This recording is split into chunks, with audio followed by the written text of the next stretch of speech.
What's the millennial question? Apparently, millennials as a generation, which is a group of people who were born approximately 1984 and after, are tough to manage. And they're accused of being entitled and narcissistic and self-interested, unfocused, lazy. But entitled is the big one. And because they confound leadership so much, what's happening is leaders are asking the millennials, what do you want? And millennials are saying, we want to work in a place with purpose, love that. We want to make an impact, whatever that means. We want free food and beanbags. And so somebody articulates some sort of purpose, there's lots of free food and there's beanbags, and yet for some reason, they're still not happy. And that's because they're missing, there's a missing piece. What I've learned is that I can break it down into 4 pieces, right? There are four things, 4 characteristics. One is parenting, the other one is technology, the third is impatience, and the fourth is environment. The generation that we call the millennials, too many of them grew up subject to, not my words, failed parenting strategies, where, for example, they were told that they were special all the time. They were told that they could have anything they want in life, just because they want it, right? They were told, some of them got into honors classes, not because they deserved it, but because their parents complained. And some of them got A's, not because they earned them, but because the teachers didn't want to deal with the parents. Some kids got participation medals. You got a medal for coming in last, right? Which the science we know is pretty clear, which is it devalues the medal and the reward for those who actually work hard. And it actually makes the person who comes in last feel embarrassed because they know they didn't deserve it. So it actually makes them feel worse, right? So you take this group of people and they graduate school and they get a job and they're thrust into the real world, and in an instant they find out they're not special, their moms can't get them a promotion, that you get nothing for coming in last, and by the way, you can't just have it because you want it, right? And in an instant, their entire self-image is shattered. And so you have an entire generation that's growing up with lower self-esteem than previous generations. The other problem, to compound it, is we're growing up in a Facebook, Instagram world. In other words, we're good at putting filters on things. We're good at showing people that life is amazing even though I'm depressed, right? And so everybody sounds tough, and everybody sounds like they got it all figured out. And the reality is there's very little toughness, and most people don't have it figured out. And so when the more senior people say, well, what should we do? They sound like, this is what you got to do. And they have no clue, right? So you have an entire generation growing up with lower self-esteem than previous generations, right? Through no fault of their own, right? They were dealt a bad hand, right? Now let's add in technology.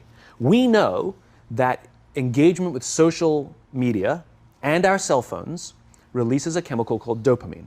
That's why when you get a text, it feels good, right? So we've all had it where you're feeling a little bit down or feeling a bit lonely, and so you send out 10 texts to 10 friends, hi, hi, hi, hi, hi, because it feels good when you get a response, right? Right? It's why we count the likes. It's why we go back 10 times to see if my Instagram is growing slower, did I do something wrong? Do they not like me anymore, right? The trauma for young kids to be unfriended, right? Because we know when you get a hit of dopamine, which feels good. It's why we like it. It's why we keep going back to it. Dopamine is the exact same chemical that makes us feel good when we smoke, when we drink, and when we gamble. In other words, it's highly, highly addictive, right? We have age restrictions on smoking, gambling, and alcohol, and we have no age restrictions on social media and cell phones, which is the equivalent of opening up the liquor cabinet and saying to our teenagers, hey, by the way, this adolescence thing, if it gets you down. But that's basically what's happening. Right? That's basically what happened. You have an entire generation that has access to an addictive, numbing chemical called dopamine through social media and cell phones as they're going through the high stress of adolescence. Why is this important? Almost every alcoholic discovered alcohol when they were teenagers. When we're very, very young, the only approval we need is the approval of our parents. And as we go through adolescence, we make this transition where we now need the approval of our peers. Very frustrating for our parents, very important for us. It allows us to acculturate outside of our immediate families into the broader tribe. right? It's a highly, highly stressful and anxious period of our lives, and we're supposed to learn to rely on our friends. Some people, quite by accident, discover alcohol and numbing effects of dopamine to help them cope with the stresses and anxieties of adolescence. Unfortunately, that becomes hardwired in their brains, and for the rest of their lives, when they suffer significant stress, they will not turn to a person, they will turn to the bottle. Social stress, financial stress, career stress, that's pretty much the primary reasons why an alcoholic drinks, right? What's happening is because we're allowing unfettered access to these dopamine-producing devices and media, basically it's becoming hardwired, and what we're seeing is as they grow older, too many kids don't know how to form deep, meaningful relationships. Their words, not mine. They will admit that many of their friendships are superficial.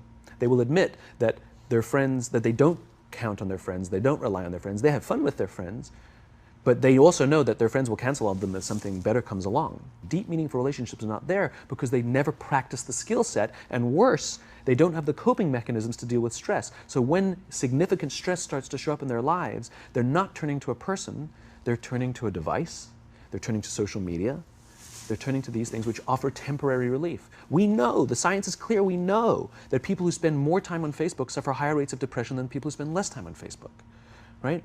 These things balanced. Alcohol is not bad, too much alcohol is bad. Gambling is fun, too much gambling is dangerous, right? There's nothing wrong with social media and cell phones. It's the imbalance, right? If you're sitting at dinner with your friends and you're texting somebody who's not there, that's a problem. That's an addiction.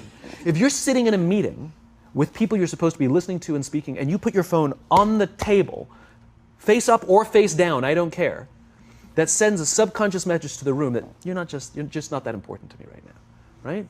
That's what happens. And the fact that you cannot put it away is because you are addicted, right? If you wake up and you check your phone before you say good morning to your girlfriend, boyfriend, or spouse, you have an addiction.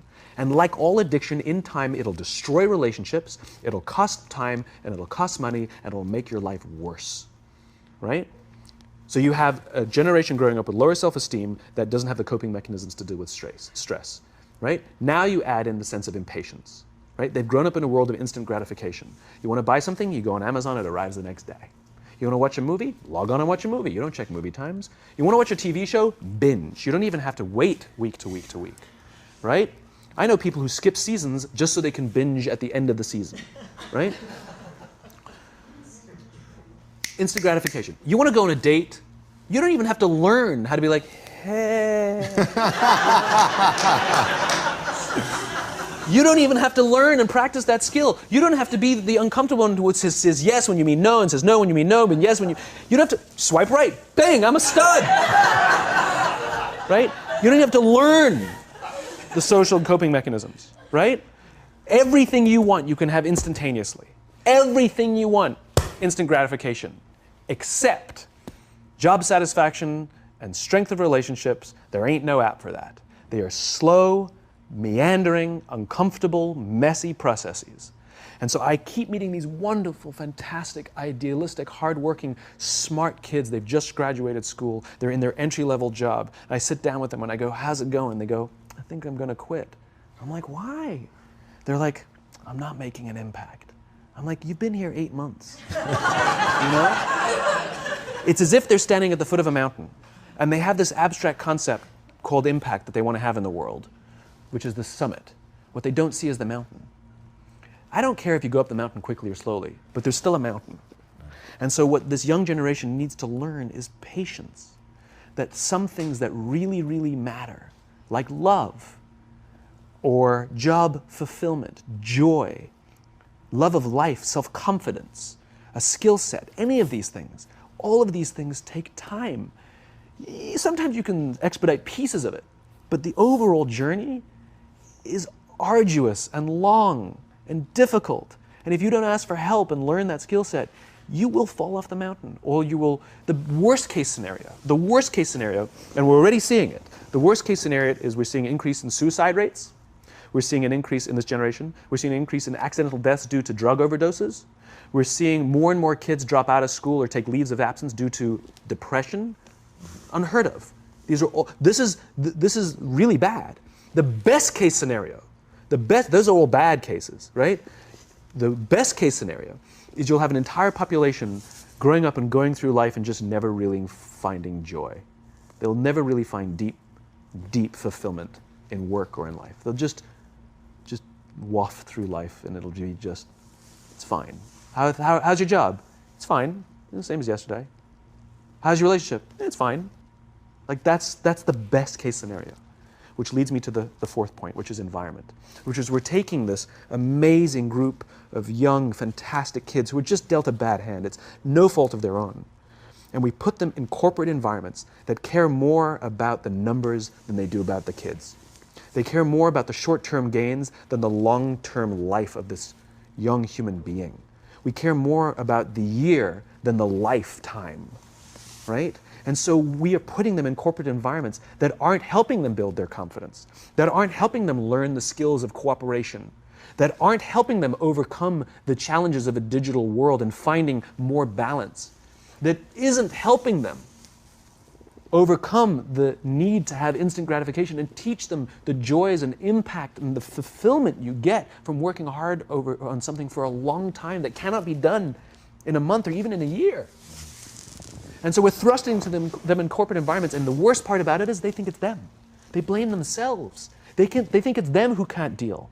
And so it makes it all worse. It's not. I'm here to tell them it's not them. It's the corporations, it's the corporate environments, it's the total lack of good leadership in our world today that is making them feel the way they do. They were dealt a bad hand, and I hate to say it, but it's the company's responsibility. Sucks to be you, like we have no choice, right? This is what we got, and I wish that society and their parents did a better job. They didn't. So we're getting them in our companies, and we now have to pick up the slack. We have to work extra hard to figure out the ways that we build their confidence. We have to work extra hard to find ways to teach them the social skills that they're missing out on. There should be no cell phones in conference rooms.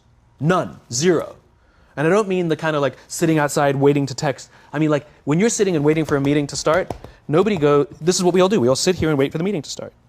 Meeting starting? Okay. And we start the meeting. No, that's not how relationships are formed. Remember we talked about it's the little things? Relationships are formed this way. We're waiting for a meeting to start and we go, how's your dad? I heard he was in the hospital. Oh, he's really good. Thanks for asking. He's actually at home now. Oh, I'm really glad. It was really amazing. I know, it was really scary for a while. That's how you form relationships. Hey, did you ever get that report done? Oh my God, no, I didn't. I'll help you out. Can I help you out with that? Really? That's how trust forms. Trust doesn't form at an event in a day. Even bad times don't form trust immediately. It's the slow, steady consistency. And we have to create mechanisms where we allow for those little innocuous interactions to happen. But when we allow cell phones in conference rooms, we just, okay, have the meeting. And then my favorite is like when there's a cell phone there and you go like this, you go. It rings and you go.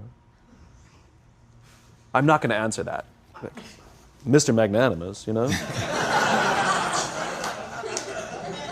When you're out for dinner with your friends, like, I do this with my friends. When we're going out for dinner and we're leaving together, we'll leave our cell phones at home. Who are we calling? Maybe one of us will bring a phone in case we need to call an Uber or take a picture of our meal. That goes without saying, come on. I'm an idealist, but I'm not insane. You know? At a heathen. I mean, it looked really good. We'll take one phone.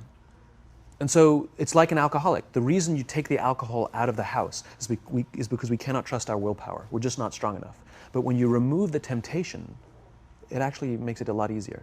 And so when you just say, don't check your phone, people literally will go like this. And somebody will go to the bathroom, and what's the first thing we do? Because I wouldn't want to look around the restaurant for a minute and a half, you know? But if you don't have the phone, you just kind of enjoy the world.